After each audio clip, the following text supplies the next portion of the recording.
Welcome to Keep What You Earn, your judgment and jargon-free zone for entrepreneurs of all levels. Get ready to learn how to scale your business, save money and taxes, and create a business that grows your wealth. If it feels like the financial side of business is like eating your vegetables, well then think of this podcast as the ranch dressing to make the process a little more enjoyable. My name is Shannon Weinstein. I'm a CPA and business owner on a mission to simplify money and empower others through knowledge.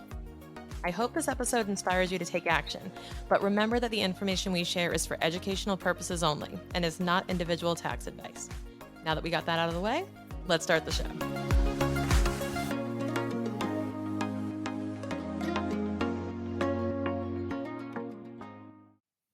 So Sid, welcome back. We just talked about last episode, the systems audits and ways to hone in on the why behind what's keeping you up at night and how to use systems to actually streamline your business. And we can't do it with systems alone, right? Because, even with the whole buildup of ChatGPT, AI, and machine learning and all this stuff, we still need humans. We still need more than just systems. So I wanted to actually dedicate a whole section of our conversation in this episode to project management and actually working within teams to hold people accountable. And I know you're a complete expert on this, and I love what you've done with my business in this regard.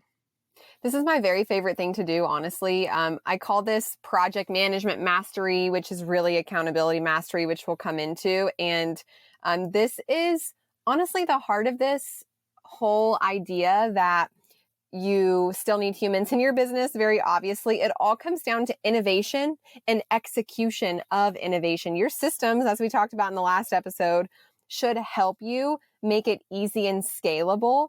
But there still has to be a human body moving projects forward, working within their comparative advantages. That is the things that they are really good at, especially in relation to the rest of your team. And then at the end of the day, there is just shit that people have to do, including you as the CEO of your business, or if you're working in a corporation as a high-level executive or a manager of any kind, there's still stuff that you just have to deal with, you have to do. And ultimately, the biggest thing that you still have to do as a CEO or a manager is lead people. It is. It absolutely is. And I don't think we didn't get the pamphlet when we started a business that's you must be a strong leader. You must know these things. It's something that I think gets taken for granted as a skill because it's not as tangible, or, a leader isn't a job description, right? I need a leader in my organization that you don't see that written across. You see job titles, but you don't see leadership as really a core trait in a lot of these different things. And I think that is actually the most invaluable trait of any entrepreneur. Yeah. And actually too, I would even add to that entrepreneurial spirit is even more valuable than leadership. And that is why you're in the position you're in. If you're a business owner, you have an entrepreneurial spirit, and that is unique. And we're going to kind of talk about that. But there's really two things that lead to well-executed projects in your business, that lead to innovation moving forward in your business, that lead to you feeling what we call Gucci. I don't know if anyone else uses that word. If you feel Gucci about what's going down in your business this week, there are really two things that lead to that. One of them, you're probably pretty good at. Okay. You're a business owner. You're resourceful. You have built what you've got right now. Even if you're in the beginning stages, you took a step, you did something. The other one can be massively improved, guaranteed, no matter the size of your business. The one you're probably really good at, mapping out the plan to get from point A to point B in the project or with the innovation. You might not know all the steps. You might not have a great plan, but you know as an entrepreneur that you have to map out a plan to get from point A to point B. You need to create the product. You need to know the marketing lingo, execute on the launch plan. If you don't know how to do the nitty gritty of those things, you join the latest and greatest, hottest mastermind, or you purchase a course that teaches you how to do those things. And boom, you all of a sudden have this confidence that you can do them because you can. Because if you listen to the last episode, nothing is hard. You are capable of anything. You're an entrepreneur. Okay. But then something happens along the way, and getting to point B actually never happens for you. You never get there. Shannon, did that happen to you recently this year? Have you, or how many point Bs are you not at yet in your business? Oh my God, so many. Yeah, So many. me But too. that's always gonna happen because you can also have to have realistic expectations of what can be done within the time and within the boundaries you set, within the constraints you have, because you have to also be nimble and adaptable to external things that will affect it. So in a way, I'm kind of glad I didn't hit every single point B because that means I didn't set enough or I didn't set them in enough of a challenge. Because if I actually checked every single box every single time, I'd be like, well, then I set myself up for layups. Totally. Well, here's the thing too, and I don't think this is really going to apply to you because you're uber confident, and also you started your business after a very strong career in corporate America, as did I. And I think that makes a big difference because you see, when you work in corporate America for many years, and Hmm. you create a career there with career growth, if you're listening, and that has been you, and then you leave and start your business, you actually kind of know what's possible because you're working for a big company that has really good systems that get shit done, even if they're politically driven, like my career felt. And like ultimately, the problems that face getting to point B are actually ego and not tactical tools. Like that is why most people leave corporate America. But you understood that you could get to point B. And that's really not the norm. It's not the norm with most business owners that I work with. I think that they believe that it can happen, but they get super lost in how to actually get to point B. So I want to ask you a question. Let's circle back to like the first couple months when you started your business. And again, this might not apply to you. Wow. Yeah. How many point Bs, you probably had a lot of them thinking of, how many point Bs were you very confident that you could get to? I would say like almost none. I don't even know Okay, what point B wow. looked like. Like that if I go back to where I was, it was more if I had to use like an analogy, I got in the car and started driving knowing nothing about where the hell I was going. I just knew I had to Okay. get in the car and start going, but I had no direction and no like I knew a general idea of what I wanted to do. Like I knew what car I wanted to drive, but I didn't know my exact destination until, you know, as things evolved. So it's hard to say. How many point Bs are there now, or what percentage of them are you confident you can get to? Oh my gosh. There are a ton now. Like there's a ton of things. I'm already envisioning our Asana board going like every single one of those things. And I'm going, all of them are going to get done for Yeah, two. And I see it for two reasons. One is as I've built my business for the last 4 years, the more I put on my list that I'm going to do this and I do it, the more confidence I have on the next thing getting done. So it's kind exactly. of a yeah, it's kind of a momentum thing of like every time I check something off the list, I'm like, I did that. And it's more proof that I can. And at this point, it is unquestionable that if something goes on that board, it's getting done. It's absolutely getting done. Spot on. So you hit the nail on the head because the main point I want to get at, we're about to talk a lot about teams. And I know there are so many solopreneurs who are listening to this podcast, or maybe you have a team of one or two. We're going to even get into talking about larger teams of 75, 100 people in your business. Even if you're a small team, this applies to you because the number one person who needs to be held accountable in your business is you, and it always will be. It does not matter how big your business is. It does not matter if you're the executive of AAA. I don't even know why I thought about AAA, or you're the executive, the CEO of, mostly because I live in a van full time, and I'm like ultimately so fearful that I'm going to be broken down on the side of the road without my husband. We built our van ourselves. We are very capable of fixing anything, but God forbid I'm on the side of the road by myself and I have to like change the spark plugs alone. I don't know. Like that would be awful. Really small story. One day it took me an entire day to change spark plugs in a vehicle. So anyway, this podcast still is for you, even if you're the solopreneur, because all of these accountability things start with you. The thing that you're so I said you're probably good at planning point A to point B. And even if you're brand new, like Shannon said, she didn't really know where point B was, but she knew it was ahead of her and she needed to get in the car and start driving. That's still point B. Like point B is somewhere forward. You need to get them nailed down a little bit more, like a little bit more clear on what those things are so you can achieve them. Go back and listen to the episode prior to sort of use some of the tools we talked about there to do that. But The thing that you don't have, and the most important part of project management mastery, is accountability, self-accountability, and team accountability. And sure, self-accountability, I would say, is more important than team accountability.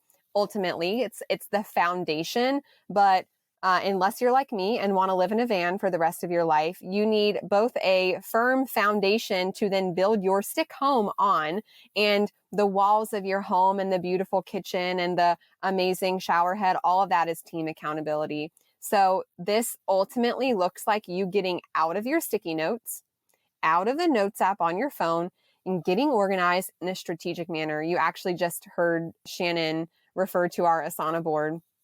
Asana is a free project management system. You can pay for it as well. There are some pretty cool paid features. It's like 15 or 20 bucks a seat if you use the paid feature. All of my people are on free Asana. If you're not using something like Asana, you're ultimately leaving a lot of low-hanging fruit on the table with your old school checklist, because you can't actually put pedal to the metal to move things forward, and you can't define people and assign them deadlines and tasks to get that job moved forward, that project moved forward. And if you have no idea what Asana is, or you've never used a project management system, there's a quick Asana overview that's linked in the show notes here. So take a peek at that. I think it's like 10 minutes long. But yeah, Shannon, what has project management done for you? You've Oh always my sort of God. had some project management, but talk about the flip for you. So it requires a little bit of background. So for those listening, understand the context of my story is a little bit different, but I used to work in process improvement consulting in major Fortune 50 companies. So, but here's the funny thing. It's it's like the personal trainer who won't program their own workouts. It's Yep. it's kind of it's like the person who, or like me, who's like, I hate doing my own bookkeeping. It's hilarious. I will work tirelessly for anyone else, and then I get to my business and I'm like, ugh. So it's funny because my system of accountability was my calendar, because in corporate America, everyone else owned my calendar and held me accountable to my calendar, put meetings on my calendar, and I was a victim to that calendar. So what I ended up doing actually in my business was I perpetuated that by just slapping more of my own assignments on my calendar, and then actually shaming myself when I didn't get them done. And then I would just like keep bumping them and keep bumping them and keep bumping them. And it was this never ending to-do list, because I'm an Enneagram 3 for those who are into the Enneagram, and I live by to-do lists. So I was using, like, now going back to like your point Bs, my point Bs were stuff like, I need to make an Instagram post. I need to go set up email marketing. I need to go make a landing page. I need to go do I need to go do blank. And it's interesting because I was super motivated to do all those things because I could not wait to quit my job. And I knew those were all like little pieces towards that yellow brick road, right? But I knew that I don't know what it's supposed to like. What is this supposed to be when I'm done? How do I know I'm done? And, Yeah. and how do I know it's good enough? And how do I know I can put it out there? And how do I actually, so it was the what I have to do. How do I know it's done? How do I know it's good enough? How do I know it's going to work? And how can I show someone else how to do this for me when the time comes? And that was always ringing in my ear because I knew that we were going to get there eventually. And I think that my version of project management was like spreadsheets and keeping my like notes and this completely disjointed list of things to do that just felt endless. And here's the other thing, it kept getting added to, and then stuff would get pushed to the back burner because it wasn't a priority right now. And we talked about this in the last episode about my tendency to be reactive to the fires in front of me and not be investing the time in the things that are going to pay off like 6 months, 12 months, 3 years down the line, because I'm like, well, I have to take care of this thing today because this has to get done today. And then it just perpetuates the procrastination. So the Yeah. accountability aspect has been essential to getting things done. Totally. And before we even get into the accountability aspect, I want to add, you hit on something that I think people are going to resonate with. What is the similarity between your calendar, your notes, and your spreadsheets? What do those three things have in common? They're all telling me what to do. Okay. They're all telling Well, you what to do. Okay. mhm. What would happen if I went to go so Shannon, I always say that gets hit by a bus. I love using that analogy. Some people kind of get like shook by that. Shannon goes on vacation for 2 weeks or decides to go hiking in Costa Rica without me for 2 weeks straight, and her business needs to be ran. What can Sid do with Shannon's calendar, Shannon's spreadsheets, and Shannon's notes? Absolutely freaking nothing, No, they're right? non-transferable. They're non-transferable, and anybody who's a spreadsheets person knows that. So my husband and I, it's so funny. Like we've always been pretty competitive. We met in college. We're both engineers, and on paper, I am significantly smarter than him. Okay. Like I got 100 in differential equations. I mean, and Shannon has met my husband. And so she knows our demeanors are totally different, but on paper, I am not only more educated than him, but also significantly smarter in real life. In real life, my husband is the smartest person that I know. And one of the things that I always brag on is that I can read his spreadsheets. Like I could go into his spreadsheet and I could work in it. I could actually do stuff in it because he creates it in a way that is actually scalable. So for him, his spreadsheets in his past life have been an actual project management system that's useful, but anyone else who's in spreadsheets, like y'all cannot use mine. You get into my spreadsheet, you're going to be like, why are there 17 tabs? None of this is organized. I cannot make a pivot table out of this. Stop it right now. And that's what most of our notes looks like. That's what most of our calendars look like. Even for this podcast recording, I have like the actual recording with the link to be able to jump on the recording, and then just a random meeting that has a bunch of notes in it. Like, why did I decide to put that on my calendar instead of in my Asana system? I don't know, but it's not scalable, right? So right off the bat, if this is you live by your calendar, you live by your notes, and maybe you are even so advanced that you live in your own spreadsheets, the biggest thing is that you can't have someone help you do those things. Even if you were just hiring like personal assistant support, someone having to like come in and figure out how you do your calendar, it's super unrealistic. And here's something, one of the things I hear the most and that breaks my heart the most, and that typically starts the conversation of, okay, you need project management systems. If you're a CEO with a team of 1, 2, 3, 5, 75, it doesn't matter. One of the biggest mistakes that they make, Shannon made this mistake on the last episode, is they expect their team to just get it. They expect them to think nearly exactly as they think. Maybe they don't think, oh, they're going to think just like me, right? We're not unrealistic. But as CEOs, we expect people to think similarly to us, and we actually get frustrated when they can't perform to our standards. We get frustrated. We think, my goodness, they really sold me on their skill and they're doing none of the things that they said they could do. Or, wow, so-and-so said she was great, but she's awful in my business. There's actually a reason why you are the CEO and they are not. Okay. There is a big reason why you own the business and why they don't. It's because you're entrepreneurial spirited, you're innovative, you're visionary. It is your responsibility to be forward thinking and to be that strategic leader of your business. It's not theirs. It's not their responsibility. It's your responsibility at the core. Anyone who's on your team, I don't even care if they sit on your C-suite. It is their job to bring your brain waves and put them into action. As your business grows and as you become have a larger footprint in your industry, the kinds of brain waves you're going to have are going to require highly skilled people working for you, and they are going to need to be innovative in their role. That's not what I'm saying. I'm not saying hire a bunch of people who just can get shit done. That's not what you need. You need those people, but you need a good mix of innovative thinkers. But ultimately, at the core, anyone who works on your business, for your business, it is their job to just take your brainwaves and put them into action. In order for them to do that, you have to not only clearly articulate your brainwaves, go back and listen to the episode prior, but you also have to paint the picture of what good looks like for their role, what good looks like for them accomplishing the things that you hired them to do. And when you know what good looks like, then you have to articulate it. How do you articulate it? Through a project management system. Absolutely. I couldn't agree with that more. And the other thing, the other lesson learned in there is you can hire the best, most intelligent, good on paper. Oh my God, they totally get it type of person. And here's what's interesting. Those types of people, the high performers, even the high performers, they need guidance and direction. You can't assume that a high performer is also a mind reader or also can run with it on their own. I mean, you want to give them some autonomy, but they want that accountability because they're actually scorekeeping themselves and they want to know what good looks like.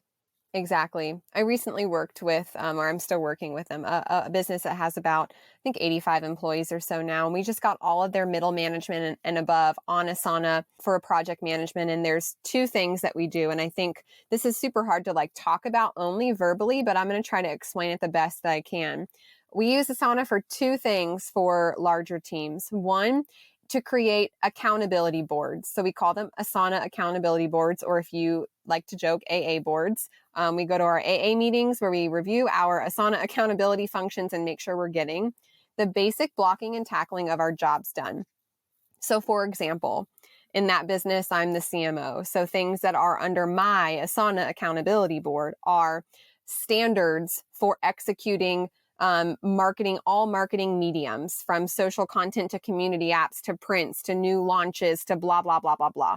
I set the standard and the strategic vision for all of those things. I am responsible for the customer acquisition strategy. That includes cold leads, warm leads, hot leads, nationwide, local community base. So like my core job functions in my Asana accountability board would say a main core job function, customer acquisition strategy.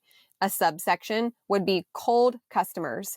Okay, so then what do I need to do? What does good look like for bringing in cold customers to this business? Well, it's creating funnels, it's managing ads, it's doing blah, blah, blah, blah. And how often do I need to do those things in order to do good? Well, I need to be checking on ads every week. I need to be creating menu campaigns for every quarterly menu launch, blah, blah, blah. So you map out what good looks like for customer acquisition strategy ownership for cold leads. Then you do the same thing for warm leads. Do we have funnels set up for people who are purchasing who haven't purchased in a while? Do we pop a promo in their inbox after they haven't purchased for 3 months? So on and so forth. Same thing for hot leads. How are we nurturing people who shop the most with us? Are we sending them gifts at Christmas time? Do they get a personalized card? How do we extend their customer lifetime value? Those recurring things mapped out with dates and timeframes on them. That defines, I know now exactly what success looks like, what good looks like for one of my core job functions. Then I move to team management. Okay, I've got 5 people under me. I need to meet with them one-on-one regularly. I need to conduct their reviews, blah, blah, blah. There are timelines on all of this, recurring on all of this. I don't have to think about how to get the basic blocking and tackling of my role with that business done. And this has completely transformed all the middle managers and above in this business, because the CEO of this business, and then therefore the C-level managers, because they learn from the CEO, are very visionary people, and they expect people to just get their vision. They had to learn to articulate it. And what happened? Middle managers are now completing their core job functions effortlessly, easily, on time, every time, and they're innovating. They feel so good because they know exactly what's expected of them. They're able to do it because they don't have to think about it anymore. It's mapped out. It's prioritized for them based on date. And then now they can run their part of the business. They can run it smoothly. And now they can improve the business. Now they have space to innovate. And we took underachievers, underproducers, but people who want to do good, and we elevated them. And guess what also happened? We took underachievers and people who didn't want to do good, and they left. They left because they were expected. We didn't fire them. They left because they were expected to hold the standard of their actual core job functions, and they didn't want to for whatever reason. They weren't aligned. They didn't love this, blah, blah, blah. So naturally, we shifted the entire culture of the business too.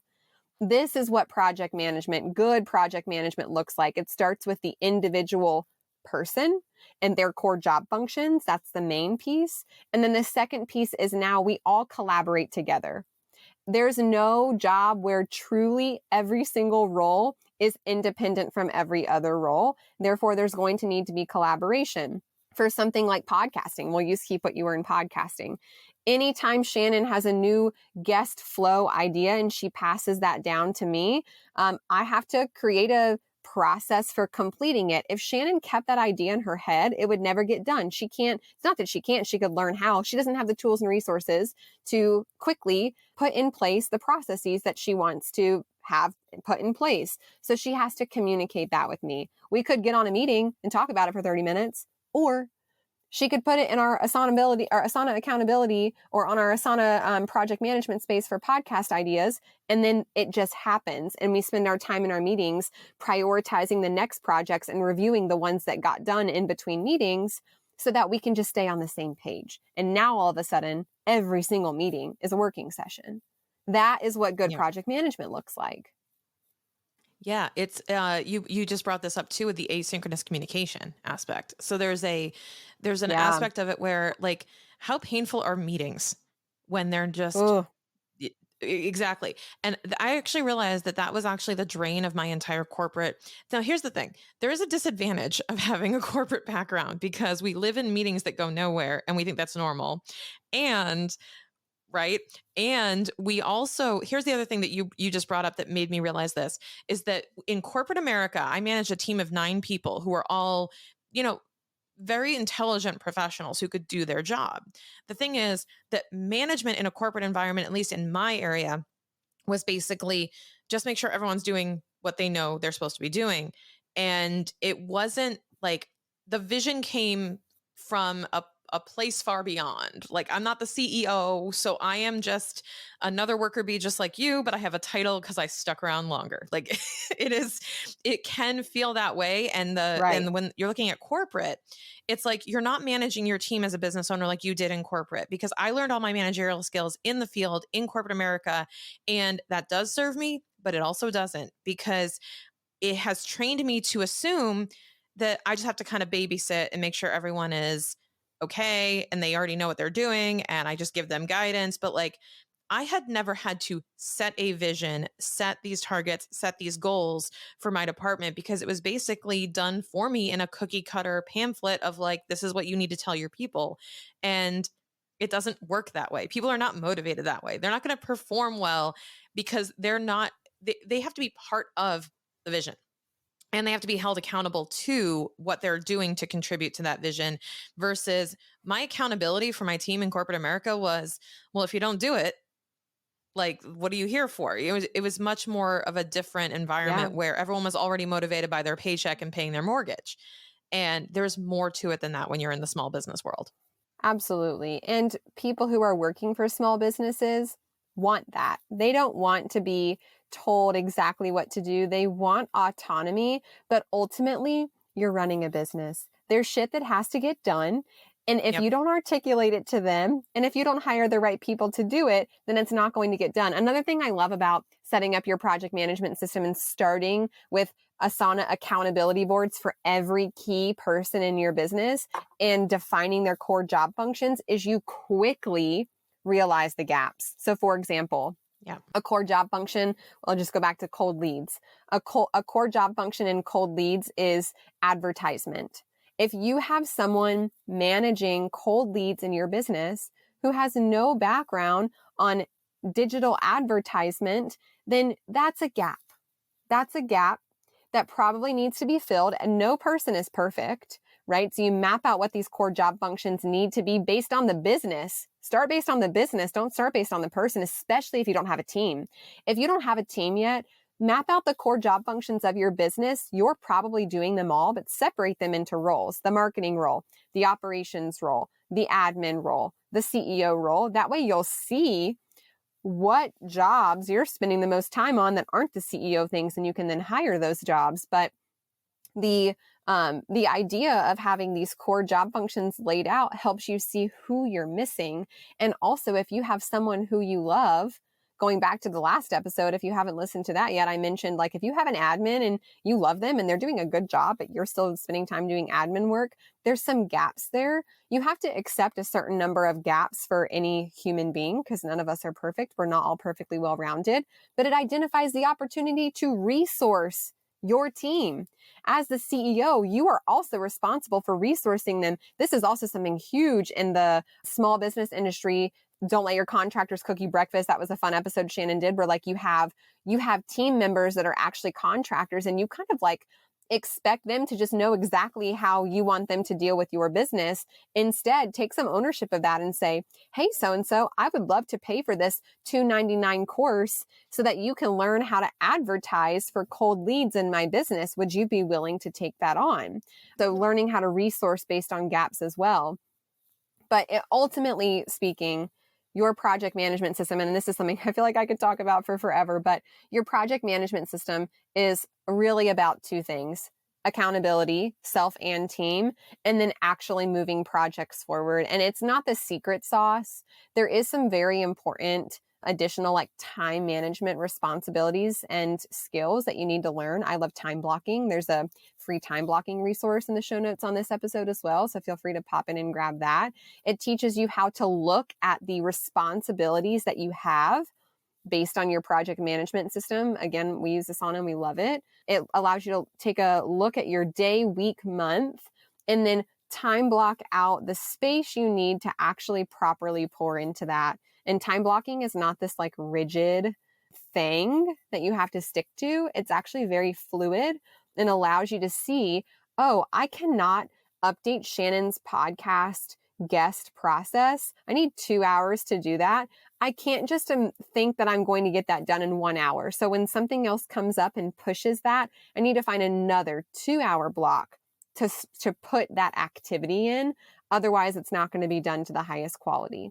So project management isn't the secret for all, but mastering your project management is absolutely the first step from going from point A to point B. And just like Shannon said earlier, once you start getting to point B more frequently, you start thinking about more point Bs. And ultimately, you end up with this business that has 50 projects that you want to move forward. And now all you have to do is prioritize them and start putting effort behind them. And all of a sudden, you've got a growing, scaling business.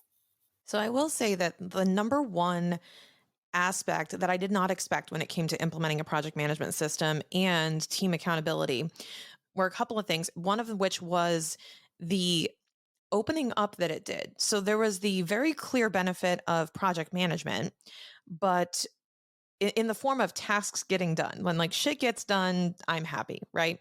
But beyond that, just the stuff getting done part, what I didn't realize is how much having that accountability to me and to my team getting things done would actually open me up to innovation. So I found myself ideating more, coming up with more and better ideas that I was then sharing on our accountability board. And I was actually seeing come to fruition because before I implemented this, what ended up happening was I would have these spreadsheets or these note pages and these notebooks and whatever, right? I would keep Google Docs or I would keep notes apps and stuff like that whenever I was thinking of something, or even email myself these ideas. And what I realized was none of them ever happened because I would let them fizzle out. I would convince myself it wasn't that important. And I would just kind of put it in the back burner and have it in this like ideas bucket that I never opened. And I realized that I'm never going to get to those ideas if I don't create some accountability and delegation to the other things that have to get done. So that was a big, big part of implementing this for me. And I'm ever, ever grateful for Sid kind of, I'm not going to say forcing me, but I think she would agree that like, you're going to use Asana now. And I was like, okay. Uh, and it was definitely a great, great tool to implement for our company. And I know that people can benefit from learning more about different project management tools and how to actually use it to drive accountability in your company. So I know Sid has a few resources that we're going to include in the show notes as well to make sure you are holding your team accountable and you've got the right tools and systems in place in order to make that happen.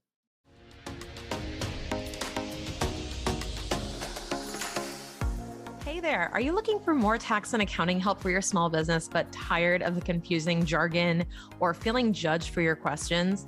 This is exactly why we created a completely free Keep What You Earn community centered around this podcast. This community is a space to ask questions, hop on our monthly connection calls, and explore more information about our episodes and our guests. Click on the link in the show notes to join us in this month's call to chat with me and our other guest experts. See you there.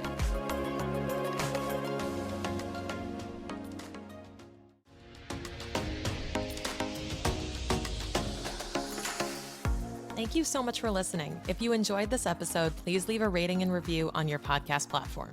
This small action goes a long way for podcasters to get our message heard by more business owners just like you. Be sure to check out the show notes for links to information about our guests and ways to get in touch with me. We'll see you on the next episode.